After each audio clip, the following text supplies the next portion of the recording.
রাজধানী প্রজ্ঞা ভবনে শনিবার অনুষ্ঠিত হল ৭২তম এনআইসি প্ল্যানারি বৈঠক। এই গুরুত্বপূর্ণ বৈঠকে পৌরোহিত্য করেন কেন্দ্রীয় স্বরাষ্ট্রমন্ত্রী অমিত শাহ।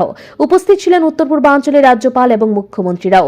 এছাড়াও বৈঠকে উপস্থিত ছিলেন ডোনার মন্ত্রী জ্যোতিরাদিত্য সিন্ধিয়া। এই বৈঠকের মূল লক্ষ্য ছিল উত্তর পূর্বাঞ্চলের বিগত এক বছরের উন্নয়নমূলক প্রকল্পগুলির মূল্যায়ন এবং ভবিষ্যতের জন্য একটি সুসংহত উন্নয়ন পরিকল্পনা গ্রহণ করা। উত্তর পূর্বাঞ্চলে টেকসই উন্নয়নের জন্য সমন্বিত পরিকল্পনা গ্রহণ অত্যন্ত জরুরি।